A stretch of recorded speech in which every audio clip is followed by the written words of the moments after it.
बार बार bulletin देखने वाले सभी दर्शकों को चंद्रमोहन कल्ला का नमस्कार। राम राम ने खमा गनीसा। बहुचर्चित भंवरी देवी अपहरण हत्या मामले में सजा काट रहे आरोपी पूर्व काबीना मंत्री महिपाल मदेरणा को कैंसर की पुष्टि हुई है। महिपाल मदेरणा इसी आधार पर SC/ST कोर्ट में 2 माह की जमानत की अर्जी पेश करने के बाद इलाज की मांग कर रहे थे। न्यायालय ने लेकिन इस अर्जी को तो खारिज कर दिया है। CBI ने कोर्ट में दलील दी कि महत्वपूर्ण गवाही चल रही है, उसमें उन्हें जमानत नहीं मिलनी चाहिए। प्रशासन इनका इलाज करवा रहा है।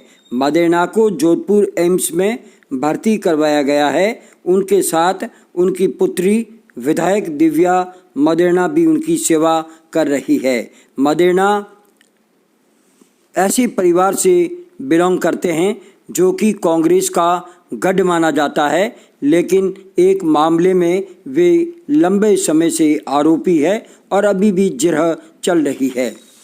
अब हम 2 ऐसे नेताओं की बात करने जा रहे हैं जो कि अपनी अपनी पार्टी में इस समय काफ़ी पॉपुलर हैं। एक है पूर्व मुख्यमंत्री वसुंधरा राजे और एक है पूर्व उप मुख्यमंत्री सचिन पायलट। सचिन पायलट का जन्मदिन है और वे अपना शक्ति परीक्षण पूरे राजस्थान में करने जा रहे हैं। वही मुख्यमंत्री के गृह शहर में भी वे अपनी ताकत आजमाइश करने के प्रयास में है। राजस्थान के 2 बड़े नेता अपने अस्तित्व की लड़ाई लड़ने को मजबूर है। पूर्व मुख्यमंत्री वसुंधरा राजे और सचिन पायलट राजनीति में खुद का अस्तित्व कायम रखने में जुटे हुए हैं। अपने समर्थकों को एकजुट करने और आम लोगों के बीच अपना पकड़ कायम रखने के उद्देश्य से दोनों ही नेताओं ने राजस्थान के दौरे शुरू करने का ऐलान कर दिया है। वसुंधरा ने हर जिलेवार दौरों की घोषणा कर दी है तो भाजपा संगठन के कान खड़े हो गए हैं।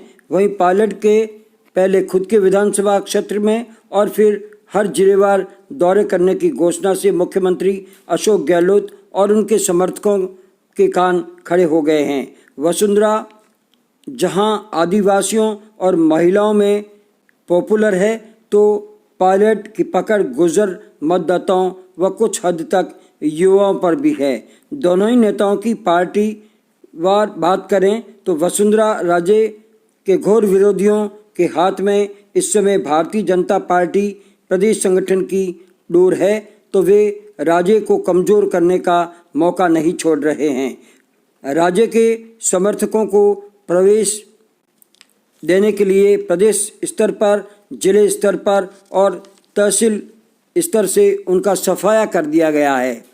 पार्टी के फैसलों तक की जानकारी 2 बार प्रदेश की CM रह चुकी राजे को वर्तमान में नहीं दी जा रही है, जबकि मुख्यमंत्री अशोक गहलोत सरकार के खिलाफ चले ऑपरेशन लोटस के बारे में भी राजे को जानकारी देना उचित नहीं समझा गया। भारतीय जनता पार्टी संगठन ने उचित नहीं समझते हुए वसुंधरा राजे को साइडलाइन कर रखा है। केंद्रीय मंत्री गजेंद्र सिंह शेखावत, प्रदेश भाजपा अध्यक्ष सतीश पूनिया व प्रतिपक्ष के उपनेता राजेंद्र सिंह राठौड़ ने ये अभियान चलाया था, जिसका राजे और उनके समर्थकों ने घोर विरोध किया था। वसुंधरा की जानकारी के बिना प्रदेश इकाई ने गहलोत सरकार के विरुद्ध अविश्वास प्रस्ताव लाने का प्रयास किया, लेकिन ये राजे ही थी जिन्होंने अपनी ही पार्टी का विरोध कर अपने विरोधियों को पटकनी देने में कामयाबी हासिल की है। अब राजे आम पब्लिक के बीच जाकर अपनी ताकत बताना चाहती है। वहीं पायलट 35 दिन तक गहलोत सरकार को हिलाने में कामयाब रहे थे। वे एक कदम पीछे भी हटे हैं, लेकिन वे राजनीतिक ताकत बढ़ाने की कोई मौका छोड़ना नहीं चाहते हैं। आज हम अगर बात करें तो उनके जन्मदिन पर, पायलट के जन्मदिन 7 सितंबर को है और उस दिन बहुत बड़ा जलसा पूरे राजस्थान में करने का ऐलान किया जा रहा है और पूर्व उप मुख्यमंत्री सचिन पायलट की बात करें तो वे 35 दिन तक अशोक गहलोत सरकार को हिलाने में कामयाब रहे थे। अब वे एक कदम पीछे जरूर हटे हैं, लेकिन अभी भी वे अपनी राजनीतिक ताकत बढ़ाने का कोई मौका छोड़ना नहीं चाहते हैं।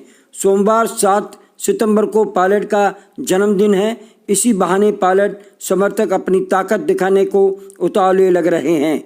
उसके बाद अगले राजस्थान के दौरे पर निकलने की तैयारी में भी पायलट हैं। इसके लिए विधायक वेद प्रकाश सोलंकी, इंद्रराज गुर्जर और मुकेश भाकर युवाओं को जोड़ने में जुट गए हैं। उनका मकसद है अगले 2 माह में प्रत्येक जिले में युवाओं से संवाद कर पायलट युवा ब्रिगेडियर तैयार करेगा। अब अगर हम बात करें अशोक गहलोत के गृह क्षेत्र की, तो यहाँ पर 7 सितंबर को बहुत बड़ा जलसा करने की तैयारी पायलट समर्थक कर रहे हैं, जिसमें पूर्व मंत्री हेमाराम और विधायक भाकर समेत कई बड़े नेता इसमें शामिल होंगे। 500 होर्डिंग ग्रामीण क्षेत्र में लगाए गए हैं और करीब 10,000 लोगों का भोज समारोह भी आयोजित किया जाएगा और उस दिन कई तरह के रक्तदान शिविर और कई अन्य कार्यक्रम भी जोधपुर में करके पायलट की ताकत का एहसास कांग्रेस हाईकमान को और खुद मुख्यमंत्री अशोक गहलोत को भी करवाने जा रहे हैं। जोधपुर में कोरोना जमकर के फैलने लगा है और आज 80 नए कोरोना रोगी पाए गए हैं।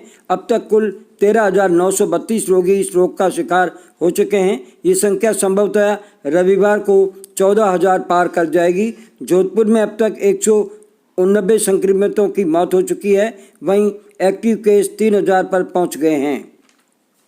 जोधपुर में हुई भारी बरसात ने सरकार व प्रशासन के पानी निकासी की तो पोल खोल दी, साथ ही सड़कों की मरम्मत की पोल खोल करके रख दी है। पूरे शहर की सड़कें बड़े बड़े खड्डों में तब्दील हो गई है। इसके बाद सड़क बनाने वाली एजेंसियों व ठेकेदारों के घटिया निर्माण की भी पोल खुल करके सामने आ गई है। पाल रोड पर तो पानी निकासी नहीं होने के कारण शनिवार को तक बहुत ज़बरदस्त जाम लगा रहा और रविवार तक ये खुलने के आसार नज़र नहीं आ रहे हैं। यहाँ पर पानी निकासी नहीं होने के कारण कई तरह के खड्डे सड़कों पर हो चुके हैं और लोग परेशान हो रहे हैं। फॉल्कन क्रिकेट क्लब ने एक मैच में पाली को 23 रनों से हरा दिया। फॉल्कन एकेडमी ने पहले खेलते हुए निर्धारित ओवर्स में 123 रन बनाए। उसकी ओर से अशोक परिहार ने 36 रन बनाए व सुरेंद्र ने 20 रन बनाए। दौलत ने 17 रनों का योगदान दिया। जवाब में पाली की टीम 100 रन पर आउट हो गई। फॉल्कन के सुरेंद्र ने 3 व पुष्पेंद्र ने 2 विकेट चटकाए। फॉल्कन क्रिकेट एकेडमी आगामी 13 सितंबर को under 14 box single wicket cricket का आयोजन करने जा रहा है, जिसमें भाग लेने वाले सभी खिलाड़ियों को रंगीन टी शर्ट्स दिए जाएंगे। फॉल्कन क्रिकेट एकेडमी के खिलाड़ियों को इसके पंजीयन शुल्क के रूप में 500 रुपये का शुल्क देना होगा, जबकि एकेडमी के बाहर के अंडर 14 खिलाड़ी इसमें भाग ले सकते हैं, उन्हें 700 रुपये का शुल्क देना होगा। खिलाड़ियों को कई आकर्षक पुरस्कार भी दिए जाएंगे। आप इसके लिए संपर्क कर सकते हैं 9694088523 पर और बिरला स्कूल के सामने नशा मुक्ति केंद्र के पास स्थित इस एकेडमी में आकर के संपर्क करें। इसके साथ ही हमारा आज का ये समाचार बुलेटिन यहीं समाप्त होता है। अगले समाचार बुलेटिन के साथ फिर हाजिर होंगे, तब तक के लिए हमें आज्ञा दीजिए। जय हिंद।